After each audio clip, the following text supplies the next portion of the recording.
Time now for another In the Legal Know. Joining us here in the studio, Vincent J. Russo from the Russo Law Group. And boy, we got a very important subject today, how parents can plan and save for their children's college education. Boy, everybody's worried about that, Vincent. That is true. Yeah. The cost of education is so high.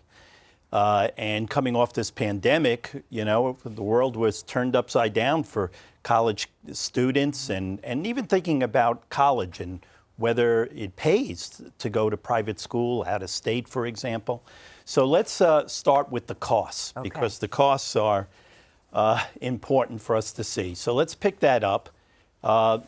Private college is running approximately $50,770. So that right now stops a lot of families as to how they can afford it. In-state public college, $22,180. Total college expenses on that 4-year private college situation, about $70,000 a year. So that times 4, $280,000. And families contribute on average $26,373. So that's an important number for us to focus in on in terms of how to prepare to pay that amount when the time comes. Okay. Yeah, I think for some parents it's like a wow, sticker shock. There was something in the paper this weekend. Since 1990, average tuition and fees have increased 130% after inflation. It's like, boy, that's not the college I went to. So time now to start saving. Tell us what parents need to do. Sure. I think the first step is for parents to think about putting money away in a college savings plan.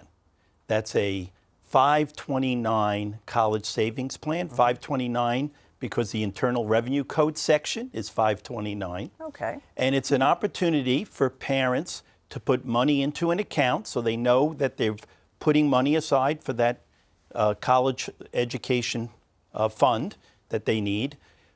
They can pull the money out without any taxation, and the account can grow without being taxed. So that's the big benefit. It's almost like an IRA, where it can grow tax-free as long as you pull it out and spend it in the appropriate way. Okay. And there are no minimum contribution amounts. So one can start with a small amount of money and start to put those dollars away. No minimum, no maximum?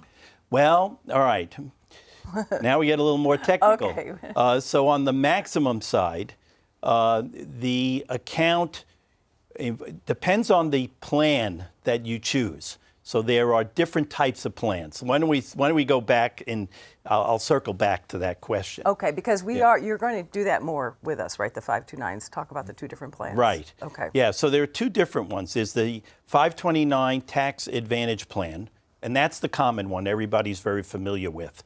And then there's the prepaid tuition plan. So one actually can put money into an account and it prepays the tuition.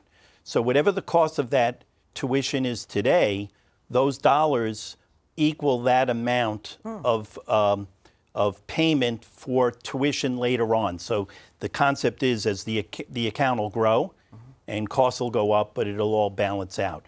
But you have to be really careful with the prepaid tuition plan because it's typically in-state schools, and so you're going to be restricted to a number of schools around the country.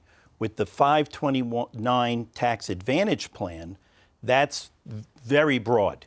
It covers education, now even from kindergarten to elementary school and high school, and also 2-year college, 4-year college, vocational, and technical schools. Here again, you got to make sure it's covered. Okay, I know a lot of parents must be constantly asking you questions about this. It is very confusing. So what are some of the most common things that our parents are asking you that are important questions? All right, so let's go to those common questions.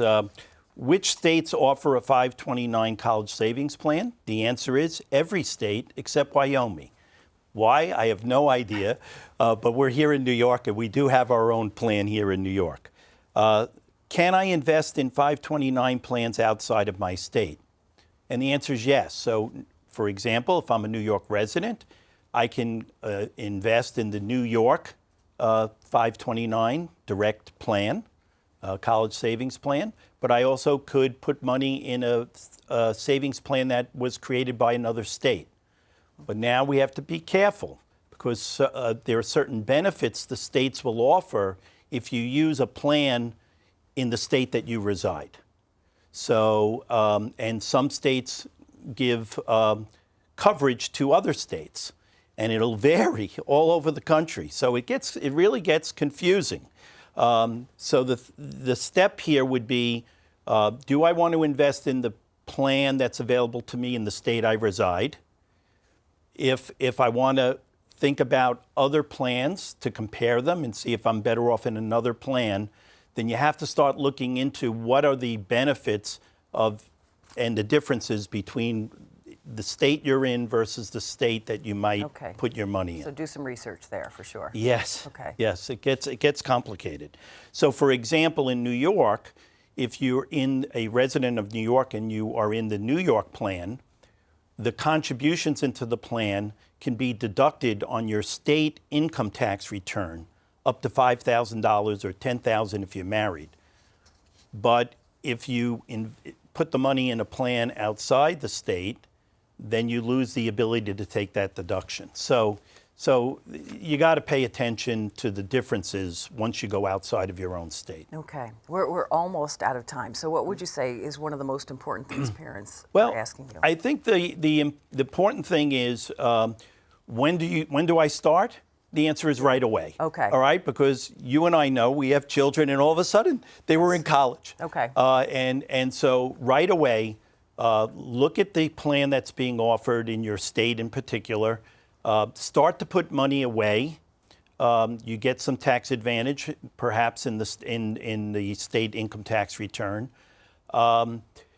Think about building on that amount. So you start small, you can add later. Others can contribute to the plan, other family members. Feel that it's very flexible. Here's the key, that if the money is used for your child, that's great. If it's not used, you can change who the beneficiary is to other qualified family members. So if you have 3 children, it can go from one child to the other. And you can always pull it out and get the money back, but it's subject to a 10% penalty and an income tax. Okay. A lot to digest here. and you're not done. You're going to come back and do a little bit more, help us more on what parents can do, grandparents can do. Yeah, I'd like to focus on the grandparents. Okay. You know, because it's hard with the parents. They're trying to pay their mortgage. Right. So and just pay for gas. Okay. So hopefully the grandparents have a little more money and they can do more for their grandchildren. Okay, so that is the next in the Legal Know with Vincent. Vincent, thanks for joining us. My pleasure.